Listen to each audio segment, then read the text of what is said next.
Welcome to day 24 of building a daily art habit. Hi there, this is Laura Wilson from Gold Star Work. Now, if you've watched any of my other videos on building a daily art habit, you know that I have been talking a bit about cool shadows and warm highlights, or warm highlights and cool shadows, and how I've been trying to get my head around it and understanding it. And I'd had that revelation a few days ago about all that, and I just wanted to do an experiment on these grapes to see how it was going to work. So what I've done is I've set up a warm light up here. This is quite a warm light, so this is like the sun shining down onto my grapes, and then I've got my cool lamp in the back there mimicking like the blue cool light that would be coming down, and I wanted to see what kind of effect that light would have on my grapes. Now I'm hoping you can see the colour. If you can see what's happening on my grape highlights is where the warm light's hitting, I have these lovely warm highlights, but I've also got these very interesting blue highlights coming through. And this is where I'm thinking my centre of interest was going to be on my grapes anyway, and I'm thinking that would be a really cool effect to put in. So it was just an interesting experiment that I wanted to share with you on how those cool and warm lights work. Now, in this case, I've got warm highlights and cool highlights, and I don't quite know how that works, but I thought it was a pretty cool effect.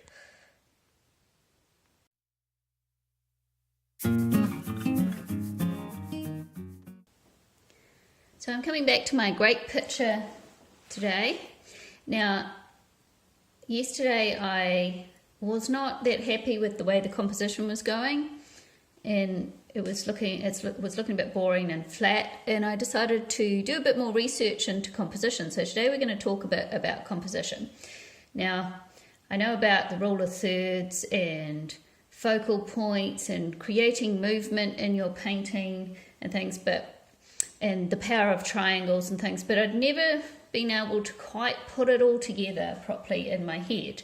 And I have been studying composition for the last year and a half, trying to figure out how to have more success in my paintings instead of leaving it to chance that things are going to work. And I have been getting more success, but it still wasn't quite gelling on how to put all the different components together. Now, I was listening to Stefan Bowman again last night, and I watched several of his videos talking about composition and the golden mean. Now, I haven't really done very much on the golden mean at all. Didn't really understand how it all worked because it was so much math in it, I just turned off, and that's why I do the rule of thirds. But I decided to give it a go. Now, the golden mean doesn't work that well on a square canvas, I have to say first. There's a certain ratio of canvas that the golden mean works on better. But the idea is you do your grid lines for the golden mean. You're dividing your canvas up by 1.618. So you make that division, and then you divide that space by 1.6.8, and then you go back the other way, and you should be getting decreasing numbers. So you get smaller and smaller lines, and you do the same down here. Now, when you do it in a square, it doesn't seem to work that well, but that's beside the point. And then he was explaining how your focus of interest needs to be somewhere within that middle square, so where the lines divide. So I instinctively wanted to put my focus of interest here, and that fits in well with that whole golden mean thing. And then he was talking about having your eye magnets. You should have two other eye magnets to put your eye around. So the other one was here, and my other one is down here, and they should land on intersections where the golden mean intersects, which mine is. And then you get your triangle. Now you want to create a sense of movement in your painting. So you want to draw your eye into the painting, and your eye will usually come in this way, and move it round and up and have something to bring it back into the painting. So this is where I was getting a bit lost in trying to figure out all the different components together in a painting. So instinctively, when I was setting up my still lifes, I was putting my subject or my focus of interest on the right here, and I wanted to put my light going this way, and I thought this is going to get repetitive and boring. I should probably switch it up a bit, but what Stefan was saying was that in the Western world, because we read from left to right, it is naturally the strongest point to put your focus of interest in this right hand area. So instinctively I was doing that. And wherever you have your focus of interest, you should have your light coming in from the opposite direction. And the reason for that is so that you can have as much distance between where the light's coming in and hitting your focus of interest, because your eye will come in to the painting and stop.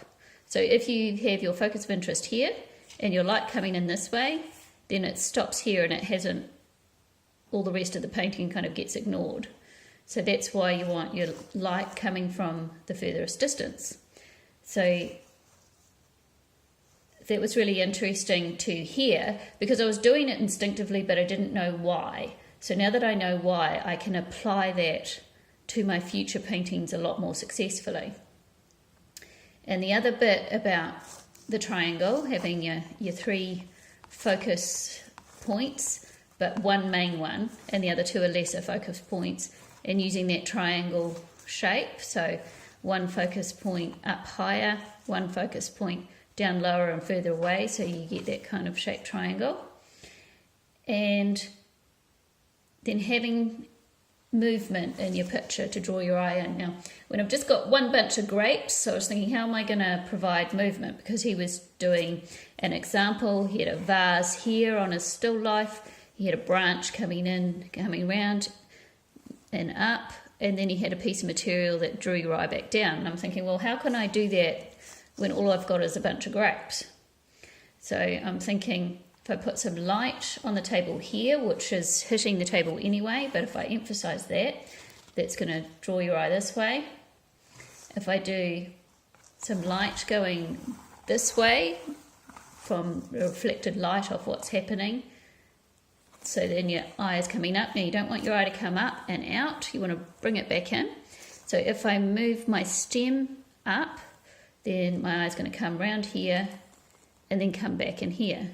So I've got some movement going on. So that's what I'm going to try and do today, bringing all those elements together to make a more dynamic picture. So that's what I'm going to try and focus on. So first of all, I think I'll do some more on the background, and then I'm going to focus on this area here. And in that very first clip, I showed you the different light that I was using and how some of them had little blue highlights and the yellow highlights.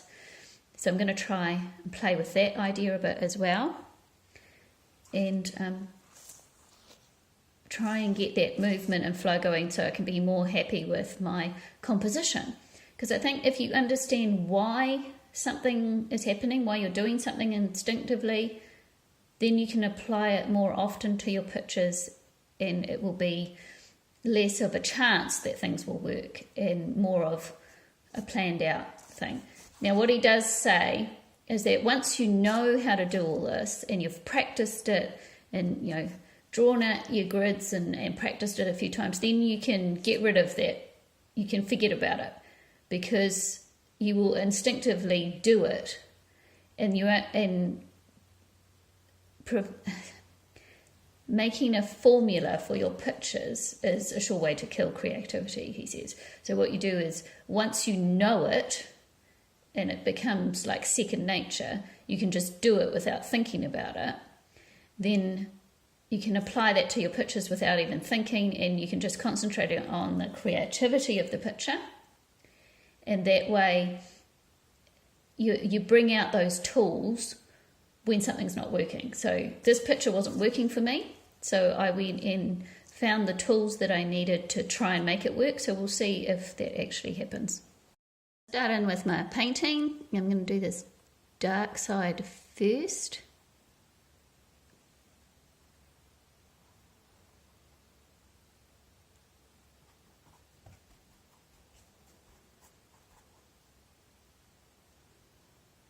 So when I first set up the still life, I actually did want my stem to stand up, but of course it didn't want to. So I drew it how I saw it, but then I've changed it so that it actually is working for the way I want my picture to work. I need to change to a bit of a smaller brush to go around my grapes. And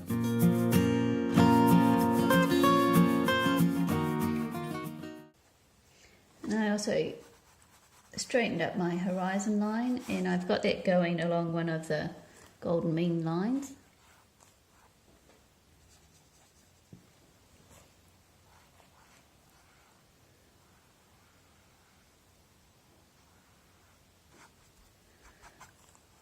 So it is really exciting when you start learning new things that start really improving your painting. When you can see improvement in what you're doing, it can make a big difference in your motivation to carry on and paint.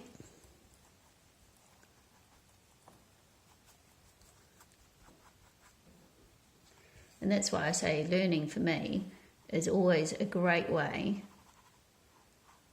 to motivate me in my painting.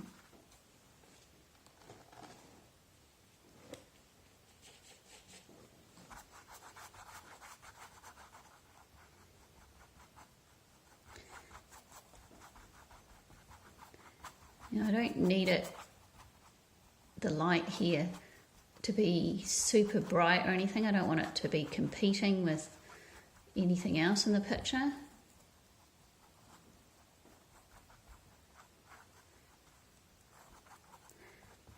But it's just to give it that feel that's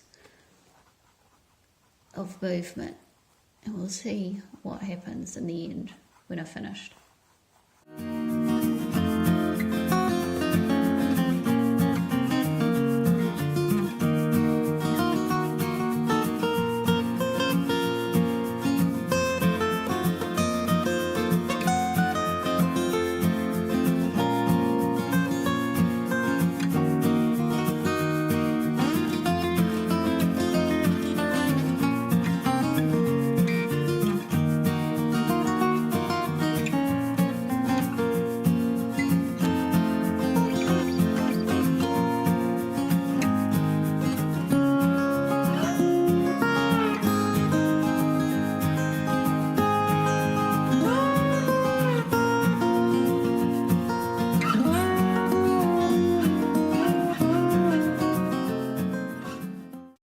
Things that Stefan was saying, that artists often do things instinctively but don't know why they're doing it, which is what I was talking about before as well. But also, as I was painting this bit, I realized I was doing something instinctively that you may not realize why I was doing that. So I put my light in, but when I got to the edge of the canvas, I darkened it up a bit because I didn't want you coming in, looking, and just going straight back out the painting. So if I darken this bit up a bit, then your eye sort of kind of stops there and looks for the next bit to look at.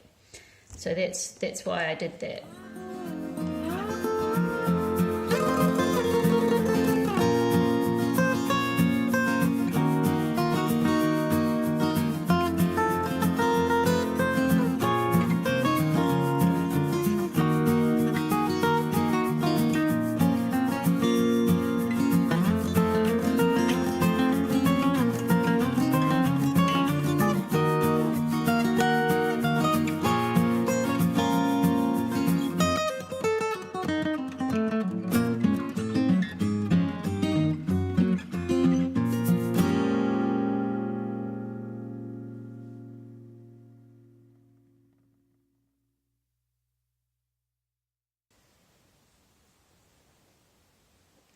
And I'm going to mix some of the grape colour into the background colour.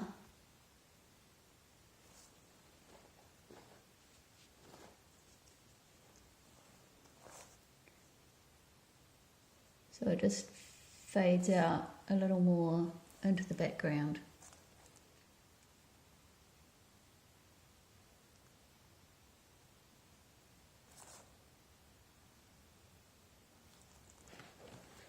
thing about acrylic paint is it dries darker, depending on your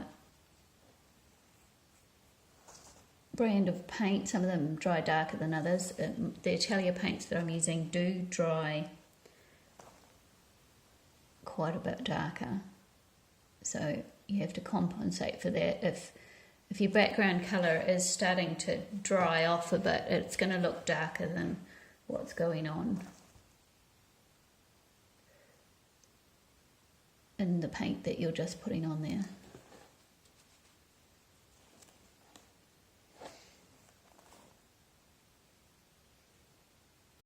Too fiddly all in here. I think I need to put in my centre of interest here so that I've got my most detail and my darkest darks and lightest lights in here well, my greatest contrast anyway here, and my greatest detail here, so that your eye is drawn to there, and then I can see what I need to do elsewhere to soften things up or change things so that it's not taking the attention away from here.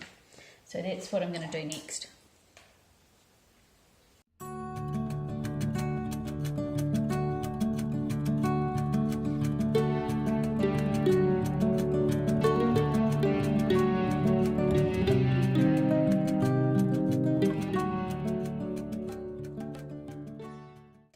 I mentioned this yesterday, but when I was doing a bit of study about how to paint grapes, one of the things that came up was grapes do act a little bit differently from other things with light.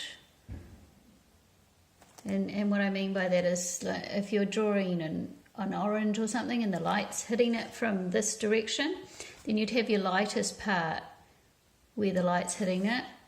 But with grapes, it's actually often darker, apparently, which you can see when I'm looking at the grapes, on the side where the light's coming through, and the light is travelling through the grape and making this transitional colour shining, glowing through the grape. So it goes a bit differently. You still have your brightest highlight on the side where the light is coming from, but your darkest shadows is actually on the light side rather than the dark side of the grape. So that's just that was interesting about grapes for me, and will help me paint these grapes.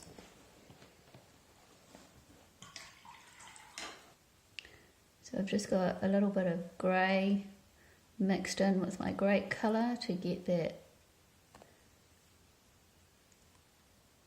skin that you get, that kind of frosty looking grey sheen you have on grapes. And my red grapes don't have a lot of that on there. I think if I had purple grapes, that would show up a lot more.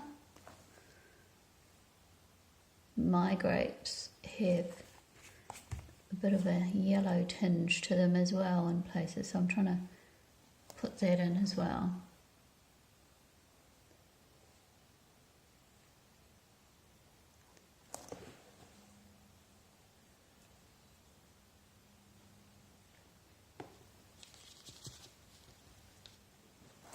I feel like I want to make that transmitted light going through the grape a bit brighter, because these are going to be my main grapes.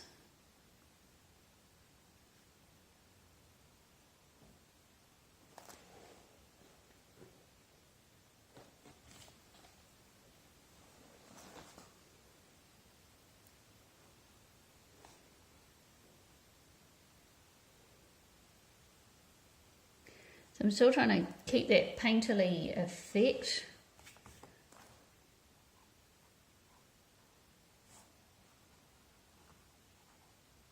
To my grapes. I feel like with all that I've got going on in my head about this painting, that this painting could take a while. I have to be careful not to get too fiddly with it.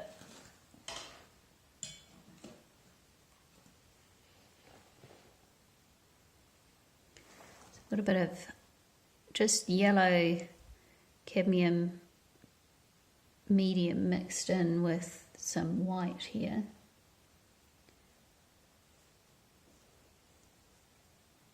I'm going to put the yellow highlight in.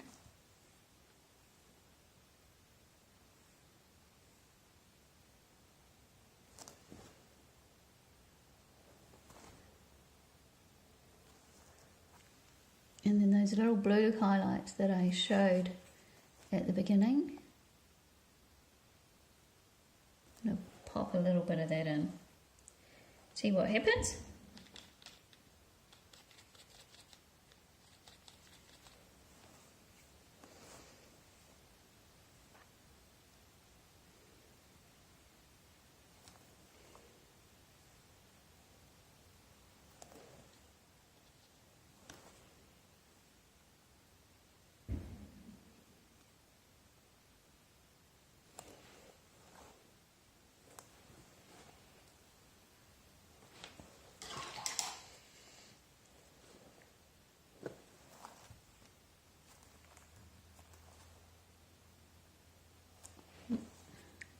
Water on my brush, that didn't help that highlight at all.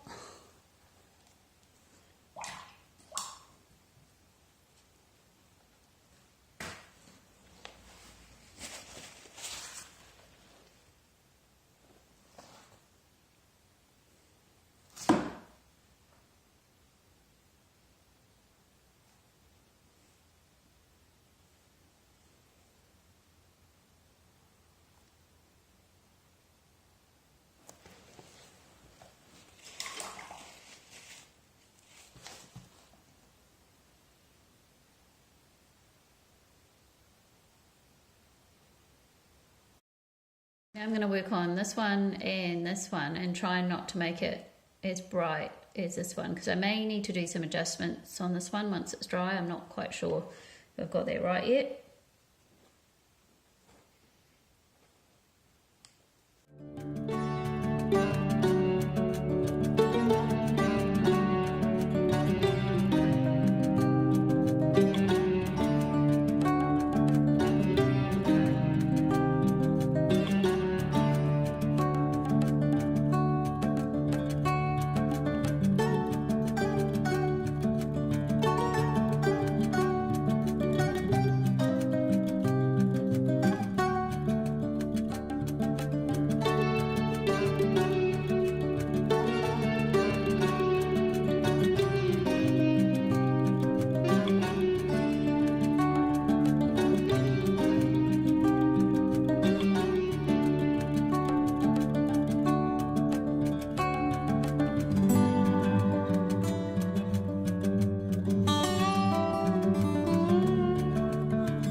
So I'm going to call that finished now.